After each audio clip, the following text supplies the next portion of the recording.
En teoria, el lloguer de temporada és una modalitat d'arrendament on l'habitatge no es destina a residència habitual, sinó que respon a necessitats temporals específiques, estudiants o gent que ve a passar una temporada a una ciutat.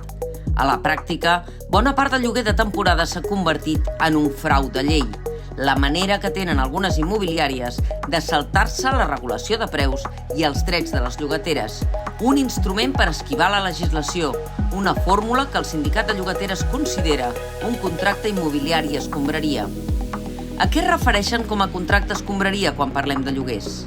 Inestabilitat residencial, futur incert, desprotecció, tot plegat genera angoixa i pot forçar les llogateres a acceptar condicions injustes o fora de la llei.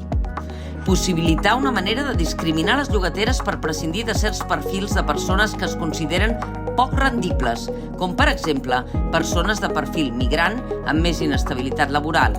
¿Qué ciudades queremos para el futuro? ¿Ciudades en manos de inversores a quienes nuestros hogares y nuestros barrios les dan completamente igual? Potenciar una sensació de precarietat. Si sempre estàs a punt de perdre casa teva, sempre estàs havent de buscar pis i fent créixer la competitivitat entre llogateres. La possibilitat d'augmentar lliurement el preu del lloguer sense cap límit ni cobertura legal. Enguany, representa el 25% de l'oferta immobiliària a Catalunya i el 40% a Barcelona, segons dades de l'Oficina Municipal d'Habitatge extretes de les ofertes del portal Habitaclia.